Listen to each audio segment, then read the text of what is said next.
Cristian, podemos iniciar, ¿verdad? Hola Lucio, correcto, te escuchamos. ¿Puedes encender tu cámara? Sí, Perfecto. correcto, correcto. Vamos iniciando, por favor. Un momentito.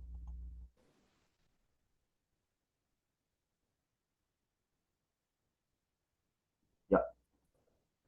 Buenas noches a todos los presentes, a todos los que están conectados en la plataforma del Zoom y al mismo tiempo en el Facebook. Doctor René será un gusto saludarle y de tiempo poderlo ver. Es un gusto, doctor, y tenerlo aquí en esta disertación que nos va a dar. Bien, quisiera empezar con esta frase que dice: la abogacía es una ardua fatiga que nace al servicio de las causas justas. Bien, un ameno y cordial saludo a todos los audiovisuales que vienen conectándose a través de la plataforma del Facebook y también a los que ya están conectados en el Zoom. Bien, en esta oportunidad estaré en calidad de moderador.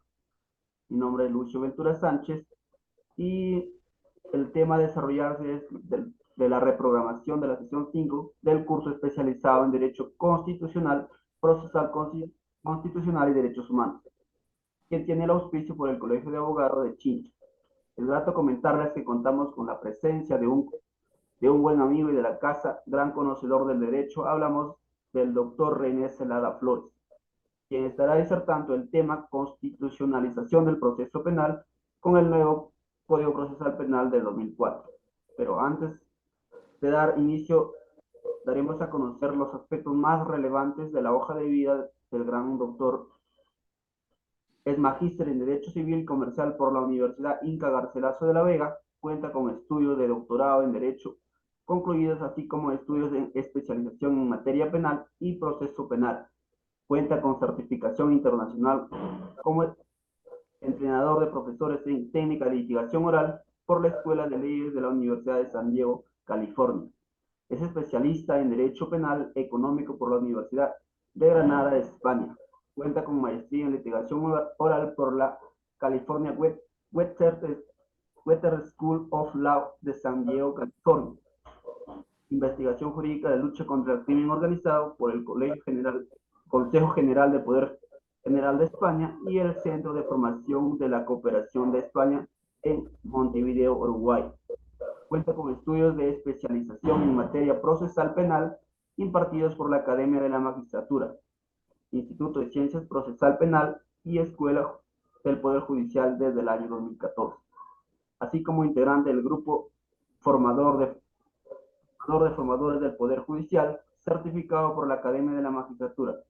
Ha sido juez de investigación preparatoria en Tumbes y Moquegua. Actualmente es juez de la Sala Penal de Apelaciones Transitoria de la Corte Superior de Justicia de Lambayeque. En tanto, a nombre de nuestra Asociación Jurídica Derecho en Línea, le damos la bienvenida a nuestra casa de estudios. De igual manera, estimada comunidad jurídica, hacerle recordar que si tienen preguntas, pueden intervenir durante la clase para efectos de participar. Dejando todo ya recalcado, damos pase a nuestro gran doctor René Celada. Doctor René, muy buenas noches, le doy el uso de la palabra. Hola, muy buenas noches. Muchas gracias por la invitación. Son caras conocidas las que veo y esto me es grato. Han sido mis alumnos en algún momento durante su formación estudiantil. Me complace mucho estar acá y poder tratar este tema de la constitucionalización del proceso penal, de alguna manera transmitirle mis experiencias.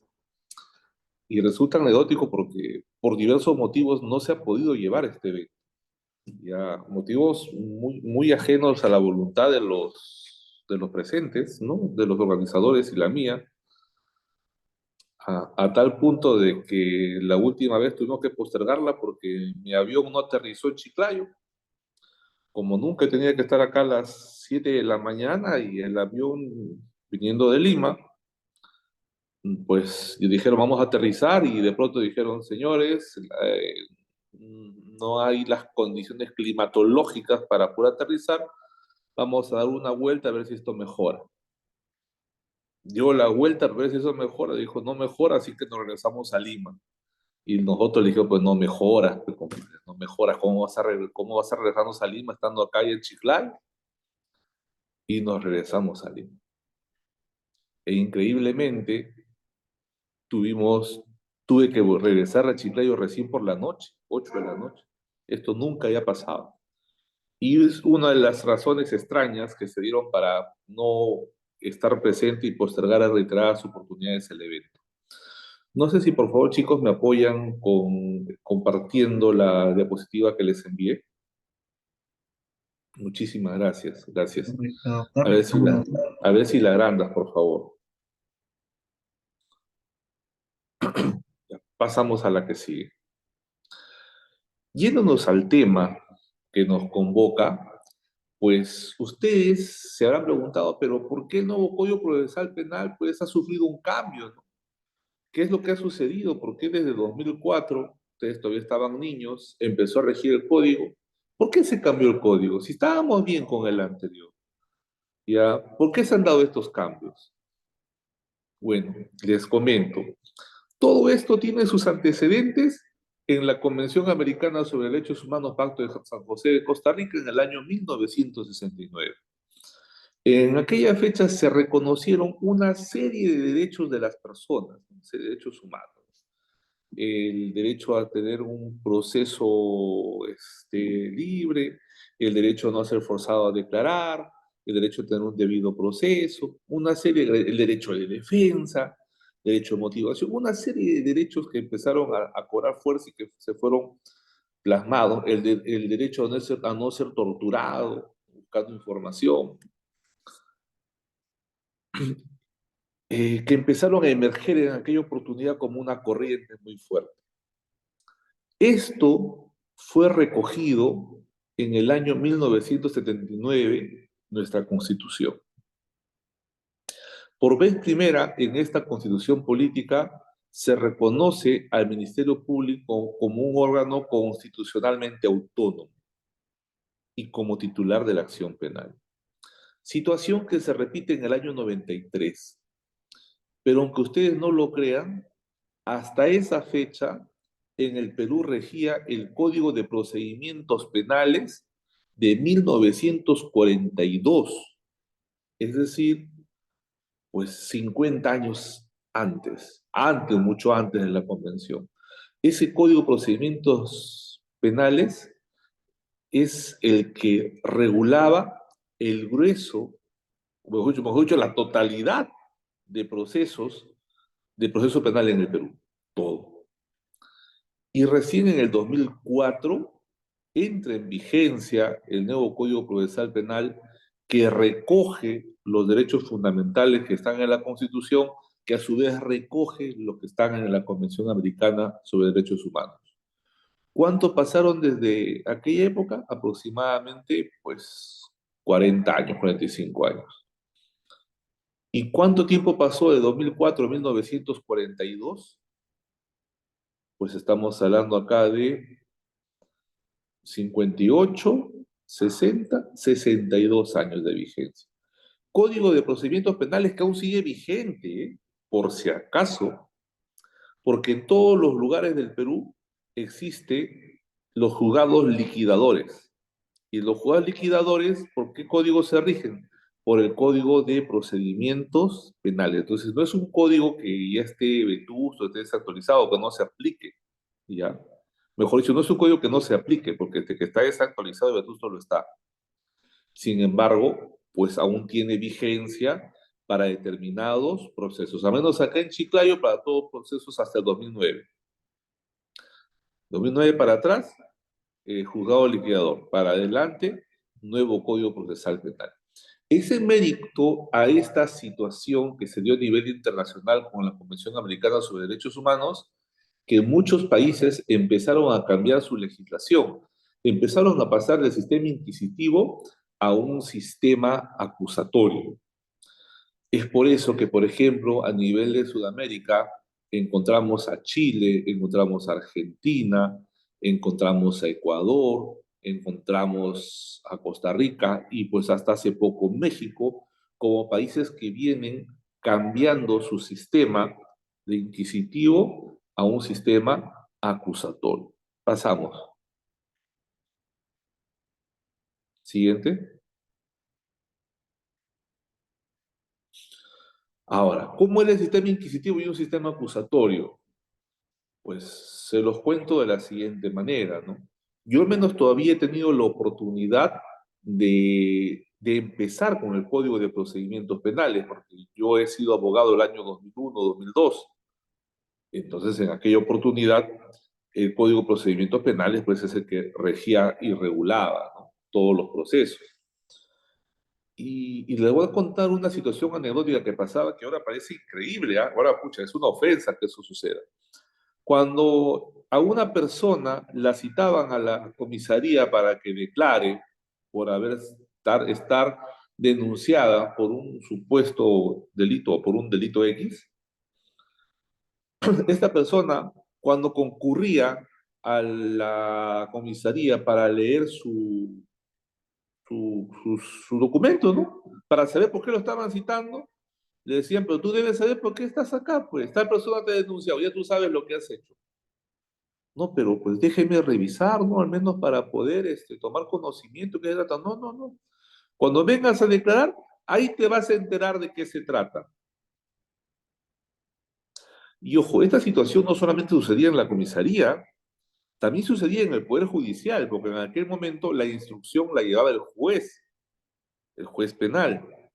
Y cuando te citaban para que declares, te decían, ¿ya has declarado antes? Sí, ya. No, no, no he declarado antes. Ya, pero deseo saber de qué se trata. Y ya cuando vengas ahí te vas a enterar.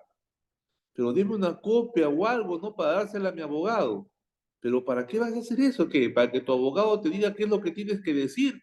No, no, no, no, no. Eso no es posible. Ya, venía el abogado a revisar el expediente, ¿no? Doctor, quiero revisar el expediente. Sí, doctor, ¿está personado? Sí, sí, estoy personado. ¿Su patrocinado declarado? No, todavía, pero quiero saber de qué se trata, profesor. No, no, no, doctor, entonces usted no puede revisar el proceso porque el proceso es reservado.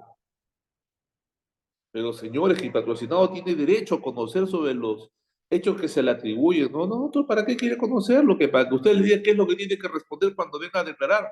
No, doctor. Ese día usted ya se entera, ese día revisa, ¿no? Mientras va declarando, usted va revisando la denuncia, pues. Eso se hacía. ¿Y por qué se hacía ello? Porque se trabajaba bajo la línea que el procesado era responsable, él no era inocente. La presunción de inocencia estaba descartada. Él era un delincuente que venía a declarar y como tal debía ser tratado. Porque si es que le dábamos las facilidades y las comodidades, entre comillas, para que se entere antes de que declare de lo que estaba aconteciendo en el proceso, pues podía acomodar su versión y nosotros no nos vamos a prestar para eso, pues no. Esa era la lógica, ¿ya? El principio de inocencia estaba a un lado y se presumía su responsabilidad. Por ello se trabajaba de esa manera y era aceptado, ¿eh? Esta situación era aceptada. ¿Y a quién te ibas a quejar, pues, si no estabas de acuerdo? A ver, ¿a quién recurrías? ¿Quién hacía respetar tus derechos? No tenías a quién recurrir. Y peor si era en el juzgado, ¿no? Porque era por orden del juez.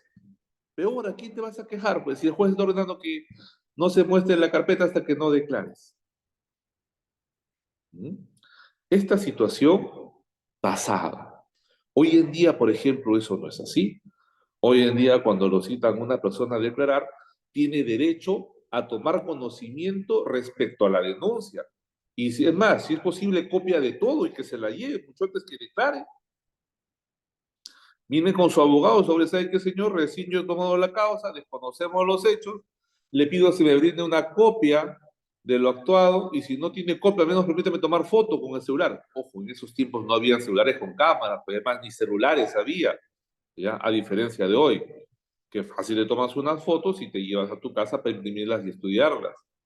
Y puedes postergar la diligencia de declaración para otro día, respetando el derecho de defensa de tu patrocinado. Hoy es así. Antes eso no sucedía, ¿no?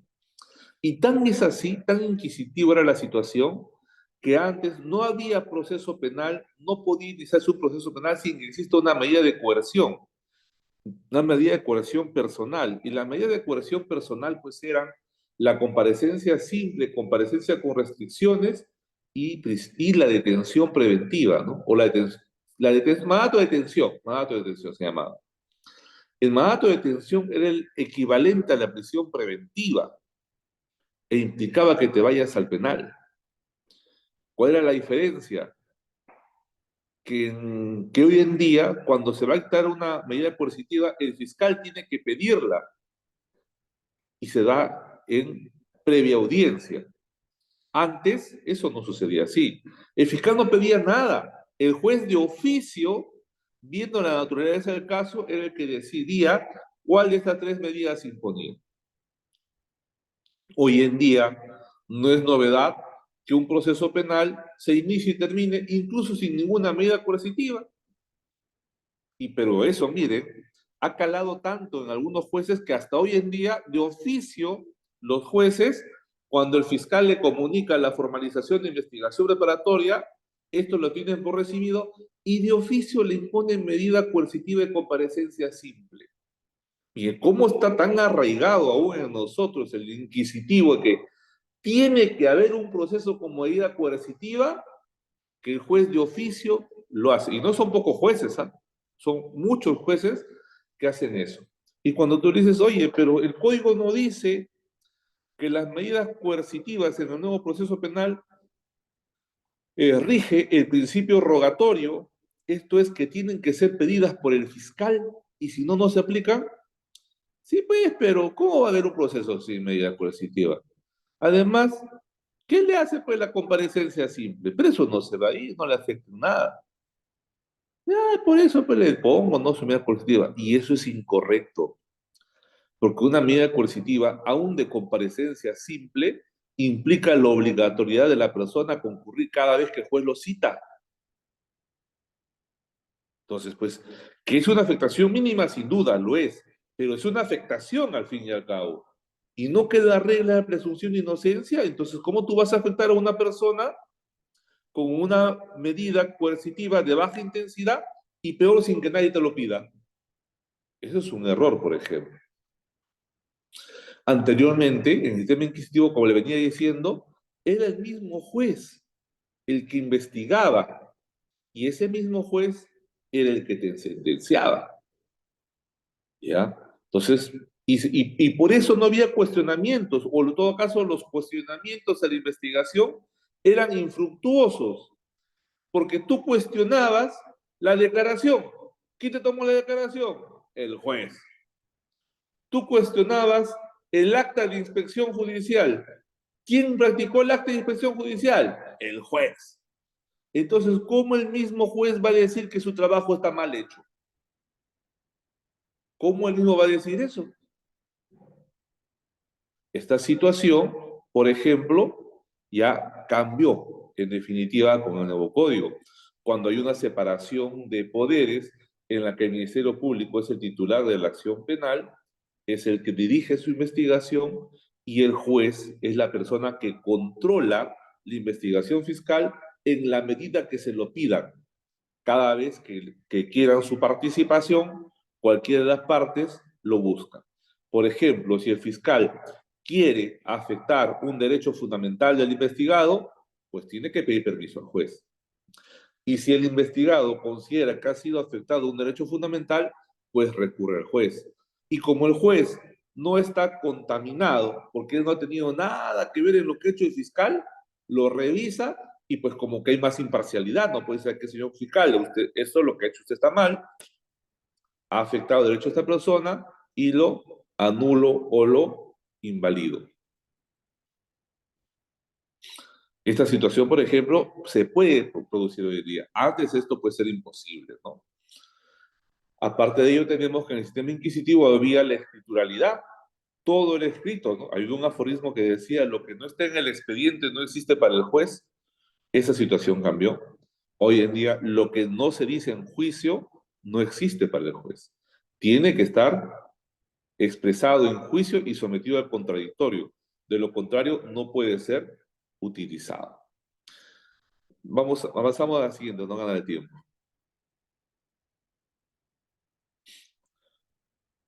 En el sistema inquisitivo, el procesado era el objeto de investigación y por eso se aplicaba un aforismo que decía, a confesión de parte relevo de pruebas.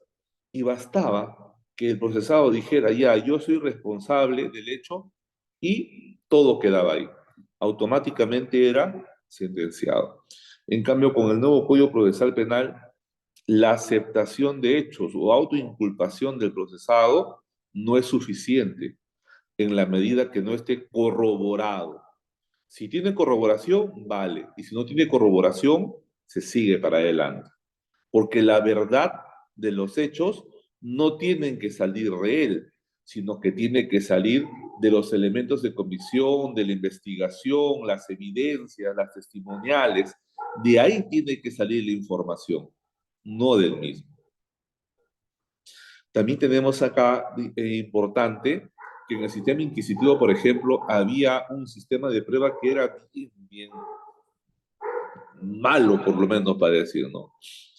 ¿En qué sentido? En que para que haya prueba plena, por ejemplo, tenía que haber dos testigos.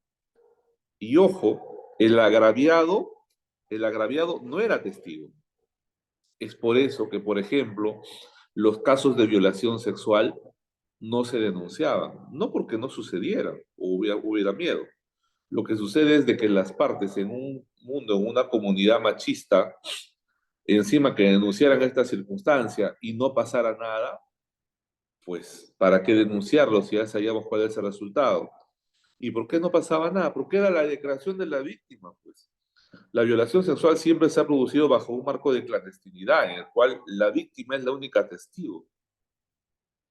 Entonces la víctima no podía testificar, y así testifique, su argumento, su declaración no era suficiente como para llegar al nivel de prueba plena. Tenían que haber dos testigos. Y como esto nunca sucedía, ¿para qué denunciar si al final las cosas iban a quedar ahí? Prueba o tarifa legal. En cambio, con el nuevo Código Procesal Penal, vamos a la libre apreciación de la prueba, en la que para acreditar un hecho no está estipulado o especificado que solamente se puede probar de esta manera. Existen libertad probatoria. Por ejemplo, que una persona se encontraba en estado de ebriedad, no solamente se puede demostrar con un certificado de dosaje etílico. El certificado de dosaje etílico tal vez con mayor precisión nos dirá pues el grado de alcohol que tuvo en la sangre, ¿ya? Pero a través de testigos también se puede acreditar que esta persona estuvo en estado de ebriedad. Por ejemplo, se trata de un sujeto que estuvo consumiendo licor con sus amigos desde las 5 de la tarde hasta las 12 de la noche. Los tres amigos con los que han estado se refieren que sí, que todos tomaron igual, tomaron 2 cajas de cerveza hasta esa hora. Está la señora que les vendió la cerveza, que efectivamente ellos consumieron 3 cajas de cerveza. ¿Ya? Entonces, ¿cómo no poder afirmar que esta persona pues se encontraba en estado etílico sin que haya un certificado médico? Cuando por máxima la experiencia, quien consume 3 cajas de cerveza de 3 personas, pues es obvio que tiene que estar mareado. Y a eso vamos a la libre apreciación de la prueba. En el sistema inquisitivo no se ejercía el control de legalidad de las diligencias realizadas, porque como les decía, era el juez el que las realizaba. Entonces, ¿cómo el propio juez se iba a hacer un control de legalidad? O sea, ¿cómo le iba a decir que lo que él había hecho estaba mal? Imposible, ¿no? Imposible que el juez haga eso. En cambio, este control de legalidad en el nuevo proceso penal se pasa a la etapa intermedia, en la que, si bien es cierto, el fiscal en la primera etapa de la investigación es el que dirige la investigación, ¿ya? Todas las consecuencias o errores que haya podido asumir o abusos dentro de la etapa de investigación la va a pagar en la etapa intermedia. Cuando las partes, entre comillas, lo quejen ante el juez, cuestionando las diligencias que ha realizado, afectando derechos fundamentales. Pasamos a la siguiente.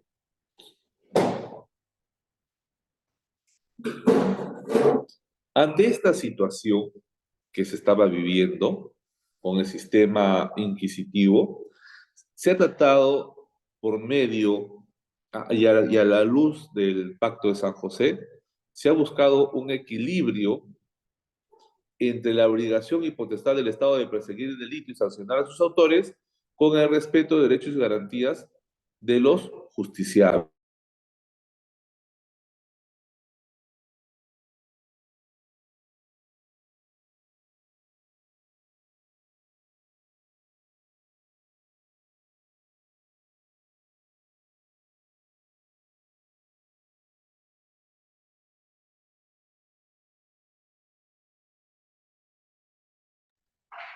Ya.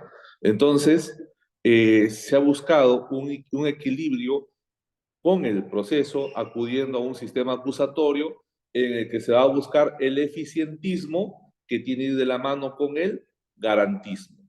Pasamos, por favor.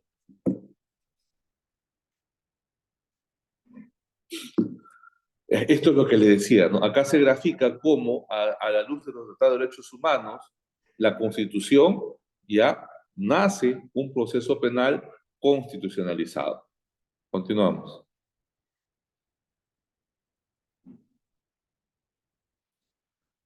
Entonces, empezamos a tener una serie de principios y garantías procesales que se encuentran dentro de la Constitución y que son trasladados al proceso penal. Pasamos. Es por eso que dentro del proceso penal encontramos el hecho que el Estado le compete perseguir y sancionar el delito, los derechos y garantías de los imputados, la potestad de administrar justicia e independencia que corresponde solamente al órgano jurisdiccional, el Ministerio Público es el titular de la acción penal y el encargado de la carga de la prueba, o responsable de la carga de la prueba, la policía constituye un brazo derecho de la Fiscalía en la labor de investigación. Tenemos también el derecho de defensa, ¿no? que irradia todo el proceso penal y que son válidas las pruebas cuando han sido obtenidas de una manera legítima. Y que está proscrito el empleo de fuerza o coerción durante el proceso. Pasamos. La conducción política en el título se recoge en el título preliminar del Código Procesal Penal y pues tenemos ahí los cimientos de un Código Procesal Penal que acoge el sistema acusatorio, adversarial y garantista. Pasamos. Con el sistema acusatorio pues vamos a tener claras diversas directrices, ¿no? Por ejemplo, separación de funciones. Ya no es solamente el juez el que va a llevar a cabo la investigación, ¿no? Ahora no, cada uno tiene su función. Hay un fiscal que es el que investiga y acusa, hay un juez que es el que controla la investigación cuando las partes lo requieren y es la persona que juzga y sentencia. Y a su vez también hay un derecho de defensa que es ejercido por un abogado. El rol fundamental del Ministerio Público recogido en la Constitución cobra fuerza. Es por eso que todas las investigaciones se trasladaron al Ministerio Público y es este que conforme lo indica la propia Constitución, es el titular de la acción penal. Él es la única persona que va a decidir, mejor dicho, él es el único ente que va a decidir qué caso pasa a juicio y qué caso no. El fiscal ahí es completamente autónomo e independiente. Y si no estás de acuerdo con lo que dice el fiscal, pues vía recurso de queja te puedes ir al fiscal superior, dentro del Ministerio Público. Y si este ratifica lo que dice su fiscal provincial, ya no hay nada más que hacer. Respeto al principio acusatorio. El juez, vamos a tener dos clases de jueces acá. Un juez de control de garantías que va a acompañar al fiscal durante la investigación y finalmente en etapa intermedia va a filtrar y sanear la investigación que ha hecho el fiscal para que luego lo pase a juicio ante un juez que no ha tenido contacto con nada, un juez que no ha tenido nada que ver en los actos previos que se han tenido durante la investigación, un juez que recién va a conocer la causa y que en base a la prueba va a decidir sobre la responsabilidad o inocencia de una persona. Luego también tenemos el principio de contradicción e igualdad de armas, por medio de la cual siempre, desde un inicio hasta el final del proceso, va a estar presente el derecho de defensa. El derecho de defensa se va a manifestar en todo momento, en toda circunstancia, y no puede ser proscrito ni puede ser limitado. El contar con un abogado defensor, el derecho a que el abogado defensor esté presente en las diligencias. Pero eso no quiere decir que si el abogado defensor no está presente en la diligencia, esta es inválida. El código también señala qué diligencias requieren la presencia del defensor y su ausencia se sanciona con nulidad. Por ejemplo, un juicio tiene que estar el defensor. Por ejemplo, la declaración del procesado tiene que tener defensor. Si no es lo que diga, no vale. Un reconocimiento en rueda de personas tiene que estar presente el abogado defensor del procesado. Si no, pues esa diligencia es inválida. Pero habrá otras diligencias en las cuales no es necesaria su presencia. Por ejemplo, declaración de los testigos.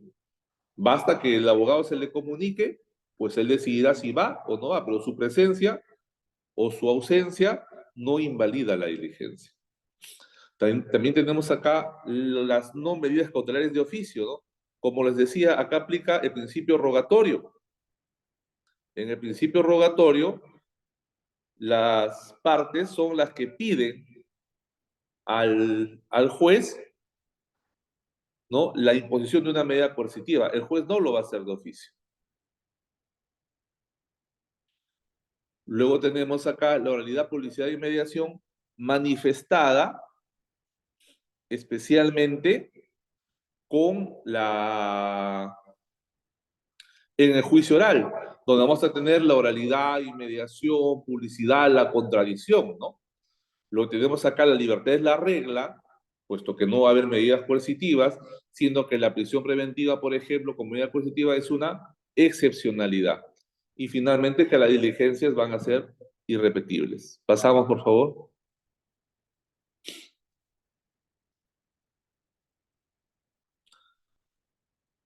Luego, como les decía, el proceso penal se ha constitucionalizado y la forma más clara que podemos tener acá está expresada en el título preliminar, donde se establecen ciertas reglas que deben ser cumplidas e incluso se señala con claridad que cuando exista contradicción entre el título preliminar y las otras normas o el otro articulado del código, pues va a tener que predominar el título preliminar.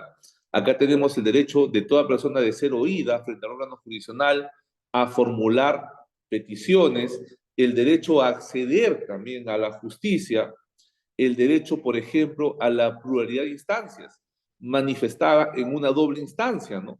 Cuando un órgano jurisdiccional te deniega un pedido, tú tienes derecho a impugnarlo y que sea un ente superior el que revise la decisión tomada, ya sea rechazando un pedido o admitiendo un pedido.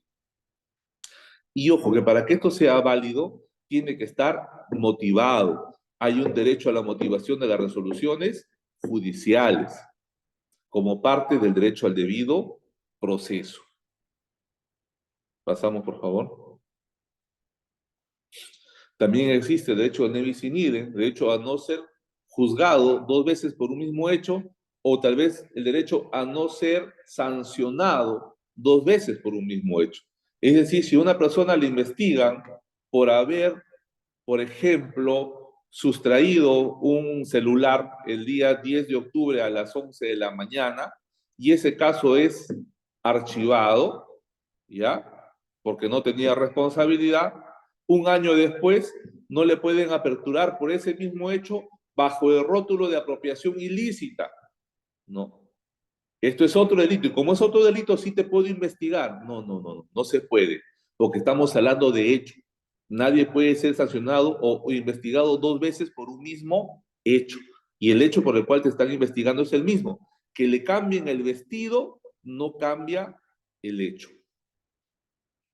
El derecho a un juez imparcial, un juez que no esté contaminado, un juez que decida con justicia, Hablamos también de un juez natural, que es el juez predeterminado por ley, no un juez ad hoc para un caso determinado.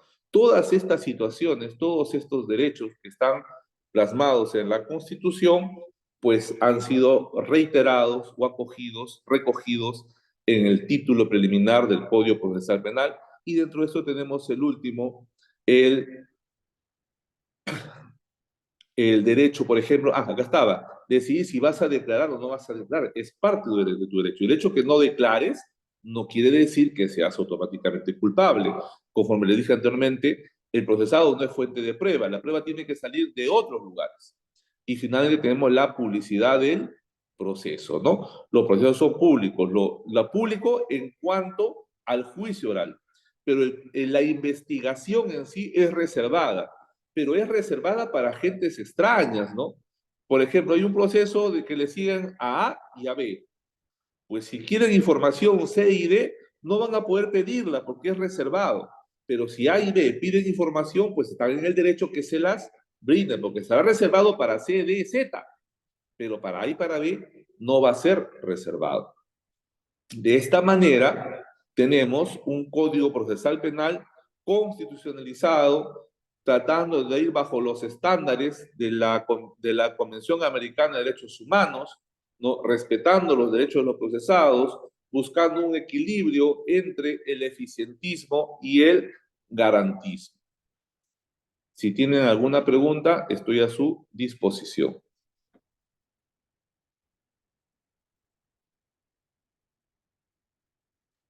Excelente ponencia, mi buen doctor René Sala.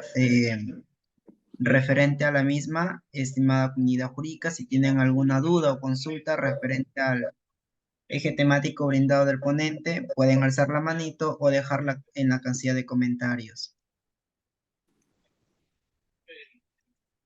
A ver, tenemos una manito alzada. Doctor Walter, tiene usted la palabra. Adelante, por favor. Retirar, por favor, la Bueno, diapositiva? buenas noches, doctor. Buenas Buenas, noches. gracias por su excelente exposición. En el nuevo Código de Procedimientos Penales, y acá hay una discusión, ¿no? Yo quisiera recurrir a este tema, ¿no? La potestad de la detención policial. Solamente la asume la policía estrictamente porque estamos viendo casos en que Serenazgo, por ejemplo, detiene, interviene como cual policías y reducen personas y todas estas cuestiones. Siendo constitucionalista este nuevo proceso, ¿quién tiene exclusivamente el derecho de detención justificado, pues no por mandato judicial o por, más me interesa por en flagrancia de delito, ¿no? ¿Quién tiene o puede tenerlo otro ente de seguridad? Ya, a ver, vayamos por partes. Primero, que nadie puede ser detenido, ya, salvo mandato judicial o flagrancia. ¿Está bien? Eso es lo primero. Si hablamos de un mandato judicial, pues tiene que existir una orden emanada por un juez, cursada hacia la policía, y la policía es el ente encargado de detener a las personas por mandato judicial. La situación de flagrancia es una situación excepcional y distinta. La situación de flagrancia no solamente confiere la posibilidad de detener o retener a la policía, lo puede hacer también serenazgo, hasta incluso la propia víctima. ¿Ya? Si es que tú estás siendo asaltado y te defiendes, tú puedes reducir a la persona, ¿ya? Y por la fuerza llevarla a la comisaría. Y no por eso quiere decir que estás afectando un derecho fundamental. ¿Y qué mejor si viene serenazgo y te ayuda? Obviamente, ¿no? La condición es que se dé en flagrancia.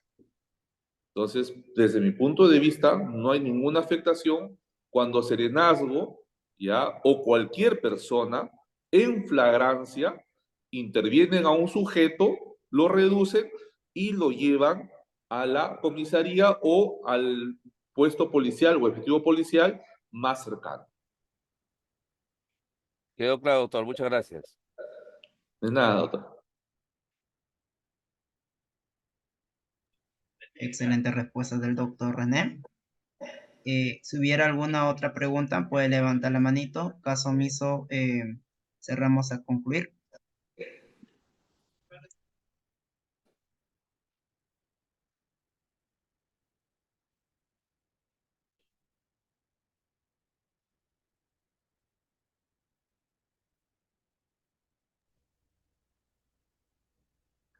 Cristian, ¿puede ceder la palabra al doctor Luis Gamio?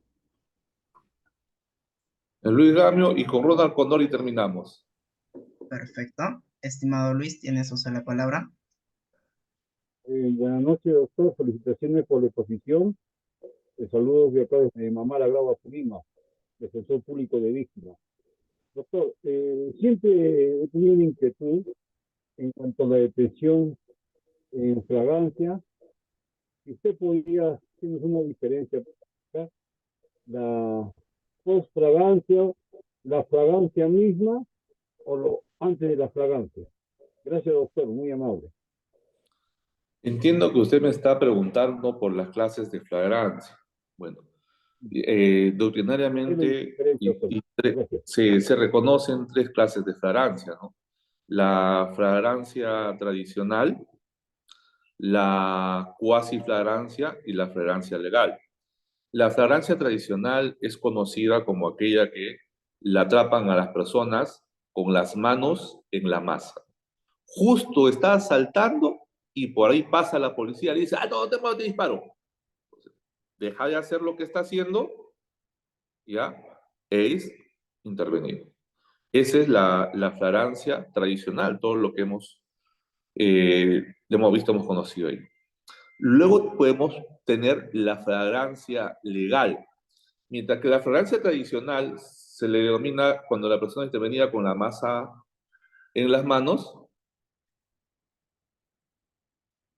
con las manos en la masa, en la legal es con la masa en las manos. Es decir, al sujeto, por ejemplo, lo intervienen, ¿no? Hay un operativo, lo interviene y el hombre, pues, le dicen que abra su maletera y encuentran un cadáver, ¿no? Hay una flagrancia legal ahí, obviamente es pasible de intervención, porque una persona hay un cadáver, nadie pasea un cadáver en un auto, ¿no? En una maletera. Entonces hay un indicio de que hay un hecho delictuoso y eso faculta su intervención. Y luego tenemos la cuasiflagrancia. La cuasiflagrancia aplica cuando hay una o media una persecución. Cuando después de haber agarrado, vencido la resistencia del sujeto pasivo, despojado de su patrimonio y con el ánimo de apoderarse de este, emprende la huida, es perseguido puede ser por su víctima o perseguido por otros agentes con la finalidad de capturarlo. Es capturado en la huida o persecución, pues estamos ante un caso de cuasi flagrancia. Todo esto dentro del marco ¿cómo se llama? De los principios de temporalidad y, bueno, y el otro que no sé, se me acaba de ir de la mente, ¿no? Entonces, yo lo entiendo así y hasta el momento no ha habido mayor problema en ello, salvo para poder clasificarlo si estamos ante un delito tentado o un delito consumado, ¿no? Existen casaciones que nos indican que en la medida que en la cuasi flagrancia inmediatez temporal e inmediatez personal, eso me refiero. Hay casaciones que nos dicen, ¿no? Que en la medida que la solución de continuidad, estamos hablando de cuasi flagrancia, no se rompa, si hablamos que la solución de continuidad no se rompe, estamos frente a un delito tentado. Pero si la solución de continuidad se rompió, implica que este sujeto tuvo la potencial disponibilidad del bien. Y como tal, estamos frente a un delito consumado. Excelente respuesta. Excelente respuesta, doctor. Y concluimos con Ronald. Estimado Ronald, tienes uso de la palabra. Gracias. Doctor, buenas noches. Tengo una consulta referente al principio Nevis in idem que usted desarrollaba en esta ponencia. Bueno, tengo entendido de que a los funcionarios públicos o servidores públicos, he podido notar de que le aperturan 2 o 3 carpetas por el mismo hecho. Y esto, me preguntaba si esto encuadraría dentro de lo que es el nebis in idem en su vertiente procesal, y si fuera posible que, si está llevándose esto, podría la posibilidad de acumularse estas carpetas, porque se estaría vulnerando este principio fundamental que pertenece también a, o forma parte del debido proceso. Gracias. Claro, yo creo que sin llegar al tema de que se aplique el nebis in idem ahí procesal, estamos frente a un caso de acumulación, ¿ya? Porque las investigaciones se van realizando. Si es el mismo hecho, ¿no? Como tú bien lo indicas, a veces un hecho lo tiene una fiscalía, pues, normal, una fiscalía común, y el otro hecho lo tiene una fiscalía especializada, y a lo mejor el otro hecho está tramitado en una fiscalía de Lima, ¿no? Como no se comunican estas, pues cada una continúa su investigación. De ser advertido ello, el propio procesado puede invocar la acumulación necesaria de estas carpetas, porque queda claro que el hecho es uno solo, entonces va a tener que llegar a ello. En cambio, el nebis in idem al que yo me estaba refiriendo está más relacionado a aquella circunstancia en la cual una persona la han investigado por un hecho, el hecho lo han archivado, y de pronto, por ese mismo hecho, otro fiscal, otra fiscalía, ¿ya? O en otra carpeta, viene siendo nuevamente aperturado, nuevamente investigado, ya sea por el mismo delito o ya sea por un delito diferente, ¿no? Esta circunstancia, pues más alevosa definitivamente, implicaría que en su momento, pues, se busque el archivo de estas carpetas mal abiertas ante un proceso que ya ha sido archivado. Esa sería mi respuesta, doctor. Excelente, doctor René. Por vuestra Asociación Jurídica Derecho en Línea, le queremos otorgar este presente reconocimiento al doctor René Celada Flores, en reconocimiento a su trayectoria académica y profesional, así como a su importante labor en la difusión y promoción de los derechos humanos en América Latina, en especial de la justicia restaurativa. Hoy, 8 de mayo de 2024, quien firma el fundador. Estamos muy agradecidos, mi buen doctor, por la cátedra brindada. Asimismo, en estos días estaremos remitiendo un reconocimiento por el IACH de Chincha. Asimismo, Derecho en Línea será su casa siempre. Algunas palabras de reflexión a modo de concluir. Muchísimas gracias por la invitación. Qué bueno que hayan tomado la iniciativa de realizar estos eventos académicos que son necesarios para la comunidad. De paso, uno cuenta sus experiencias e intercambia ideas, ¿no? Yo entiendo que lo que se busca es, pues, que ustedes escuchen a diversas personas y sobre ello investiguen para poder corroborar que la información que se le da es cierta o no es cierta, y pues poco a poco se vayan cultivando como abogados. Muchísimas gracias por la invitación, los mayores éxitos para ustedes, y pues me he sentido muy cómodo y gracias por todo, muchachos.